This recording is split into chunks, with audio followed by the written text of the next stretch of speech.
বাংলা বর্ষপঞ্জি অনুযায়ী আজ ঋতুরাজ বসন্তের প্রথম দিন পহেলা ফাল্গুন। অন্যদিকে ইংরেজি ক্যালেন্ডার হিসেবে 14ই ফেব্রুয়ারি বিশ্ব ভালোবাসা দিবস। শীতের আবহ কাটিয়ে প্রকৃতিতে লাল হলুদ বাসন্তী রঙের উৎসব আর হৃদয়ে ভালোবাসার ছোঁয়া।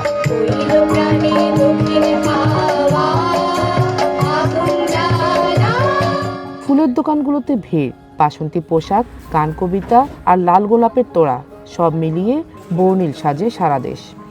আমি আমার প্রিয়তমর জন্য ফুল কিনছি, মানে আমার হাজবেন্ডের জন্য।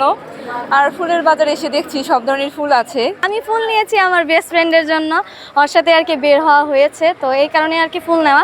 একদিন না, আমার মনে হয় যে প্রতিদিনই আসলে ভালোবাসা দিবস সেলিব্রেশন করা উচিত। কারণ ভালোবাসার মানুষের জন্য একদিন না, প্রতিদিনই হচ্ছে আর কি ভালোবাসা দিবস মনে করে হচ্ছে আর কি আমরা সেলিব্রেশন করা উচিত।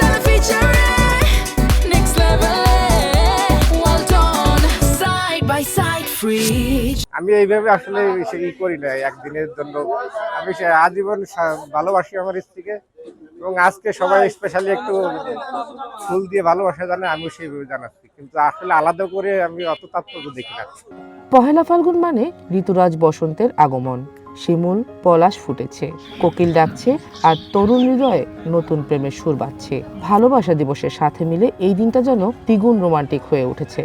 আমরা দুজন নেত্রকোনা থেকে ছুটে আসলাম, এত কষ্ট করে আসলাম এই লালের সমারোহে শিমুল বাগানে অপুরন্তর ভালোবাসা নিয়ে, যাতে আমরা ফিরে যেতে পারি। ভালোবাসার জন্য তো স্পেসিফিক কোনো একদিনের জন্য ভালোবাসা হয় না, ভালোবাসা তো সারা জীবনে, যেটা মন থেকে আসে। তারপরে এই দিনটা আমরা সকলে মিলে উদযাপন করবো, এটাই আশা।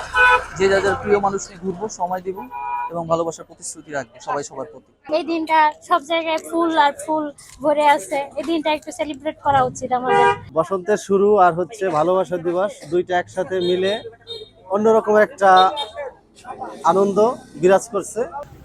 ফাল্গুন ও ভালোবাসা দিবস উপলক্ষে ফুলের চাহিদা থাকায় ব্যস্ত সময় কাটাচ্ছেন বিক্রেতারা। নির্বাচনের পরে তো ভ্যালেন্টাইন্স ডে পালন হচ্ছে, এর জন্য অনেকে বের হয় না, তো মানে আজকে ফুল টুল একটু কমই বিক্রি হচ্ছে। বছরের অন্যান্য বছরের চাইতে সবচেয়ে কম দামে বিক্রি হচ্ছে এবং সবচেয়ে কম ফুল বিক্রি হচ্ছে এই বছরে। স্কুল কলেজ সব বন্ধ, এই কারণে দেখা গেছে সব মনে করেন যে নষ্ট হয়ে যাচ্ছে। ফুল যেগুলো আনছি বেশিরভাগই নষ্ট হয়ে গেছে।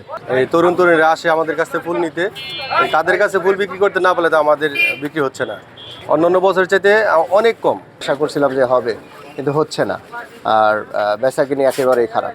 এবছরে ফুলের দাম অনেক বেশি, কিন্তু সেই হিসাবে বিক্রি নাই, বিক্রি মনে করেন যে অনেক কম। তারপরে কাস্টমার আমরা আশা অনুরূপ পাইতেছি না। আমাদের একটু ব্যবসা বাণিজ্য ভালো হয়, আমরা ফুল বেশি বেশি আনি, আর কি তারাও বেশি হয়, তাদের জন্য আমরা মালটা আনি। আমাদের এই সময় ভালো বেচা কেনা হয়, এবং আমাকে অন্য সমাজ থেকে এই 14ই ভ্যালেন্টাইন, 21শে ফেব্রুয়ারি এই সময় আমাদের জন্য ভালো হয়, দোকানদারদের জন্য ভালো হয়। দেশের বিভিন্ন স্থানে আয়োজন করা হয়েছে সাংস্কৃতিক অনুষ্ঠানের। ভ্যালেন্টাইন্স ডে উপলক্ষে সবাই সবার হাজবেন্ডরে আমরা আজকে একটা পুরস্কৃত করছি, ফুল দিছি, গিফট দিছি, তারপরে সারাদিন একটা অনুষ্ঠান আমাদের আসলেই খুব ভালো লাগতেছে। আর এখানে বলতে আমরা মানে শুধু কয়েকজন না, আমরা অনেক কয়েকজন আসছি, আর সারাদিনটা খুব বেশি এনজয় করতেছি। বসন্ত আসলে আমরা সবসময় পালন করি, সাথে ভ্যালেন্টাইন্স ডেও আজকে, তো দুইটা মিলেই সবসময় অন্য জায়গায় পালন হয় অন্যরকম অনুভূতি। কিন্তু এইখানে আসার পরে আমার কাছে মনে হচ্ছে যে যারা বসন্ত পালন করতে চায় বা ভ্যালেন্টাইন্স ডে পালন করতে চায়, তাদের একবার হলেও এইখানে আসা উচিত। বর্ণাঢ্য আয়োজনের মধ্য দিয়ে আমাদের সারাদিনের এই আয়োজন সম্পন্ন হবে।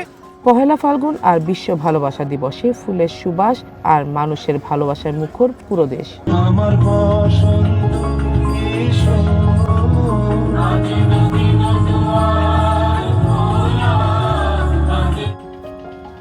Sheikh Nigar Sultana, one national desk.